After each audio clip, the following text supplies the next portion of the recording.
Hey, what's happening, guys? This is Bharat Nagpur for iGain.in, and today we are exclusively looking at the new Zolo Omega 5. Now, this is their continuation of their Hive OS that they launched and announced a couple of months back, and this device comes in with Hive inside. They have developed this sort of custom OS on top of Android KitKat 4.4. The device is priced at 9,999 rupees, and that's the price on the box, but is expected to be available for anywhere from 8 to 9,000 rupees when you finally go and buy it. So let's do a quick unboxing, and then I'll tell you a little bit more about the specifications of this device. Box is fairly simplistic. You do have a bunch of specs and details about the device on the back of the box, but I'm just going to put that to the side. The first thing inside the box is the Zolo Omega 5. It's got a nice curved design on the back. It looks fairly decent. I'm going to put this to the side as well, and I'm going to go further in. You do get a free screen protector, which is nice. You also get a back case so that you can snap it onto the back of the device. You get in-ear style earphones with a push button to send and end calls, and a standard 3.5mm headphone jack. You also get a USB cable, a wall charger, and some basic documentation for your device.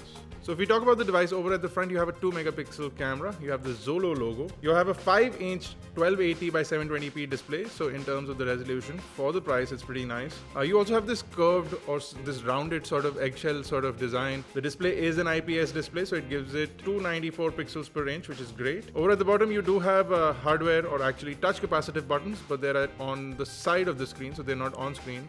They're actual buttons. You can see this sort of steel bezel that runs around the device, so the buttons have been nicely placed into this side bezel. So this is the power button on the right side of the device. On the top is the 3.5mm headphone jack along with the micro USB charging and data syncing port.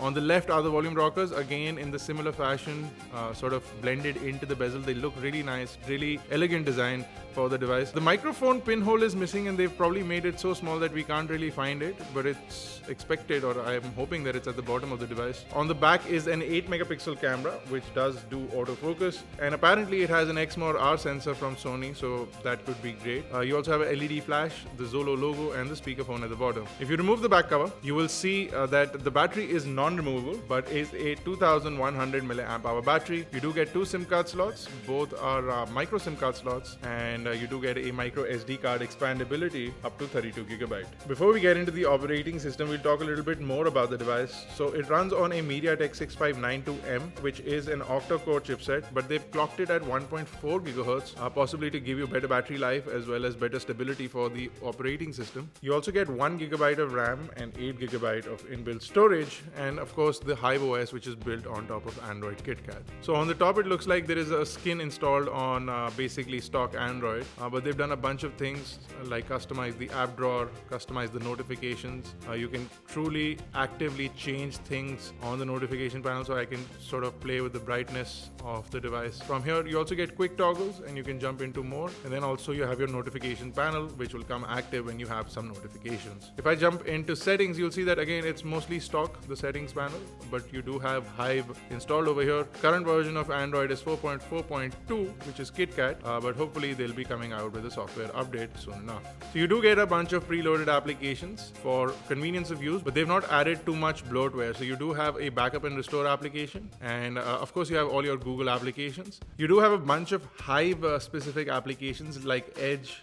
You also have the Hive key over here, but that's about it. They've not added too much, or in fact there is no bloatware whatsoever. You also have a power management tool, which is again preloaded onto the device, which makes it good. The UI is fairly snappy. I feel that it's really responsive, and that makes it good. You also get a secure application and a connect application, which are the 4 Hive applications, but you need a Hive key to sort of set them up. You can now look at your applications in these 4 different formats, so you can go from A to Z. So it'll sort of put it like this. If you put it in way they were installed, so it's now showing you pre-installed, but when you start downloading more applications, it'll sort of separate them into those groups. Now it also separates them in the type of applications there are. So tools, social, productivity applications, music and video, communication, everything is now sorted in that manner. And then of course you can jump to the Play Store and download applications as per your requirement.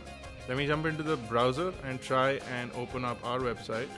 The browser seems really fast as well. It loads up the website really quickly. However, the images are slightly slow. Scrolling again is a little bit choppy. It's not as comfortable as I would like it to be, but it does give you this sort of update. You can now save our website as an app on your phone, but that's only possible with Google Chrome. So the browser is good, but you might want to get some other browser, whatever you like using, so that you can sort of get a better experience, because this browser seems to be slightly slow. I'm also going to quickly jump into YouTube over here, guys. I want to see what the speakers sound like. I also want to check what video playback is like. Viewing angles seem to be good, and that's possibly because of the fact that this is an IPS display, so you get great viewing angles anyway.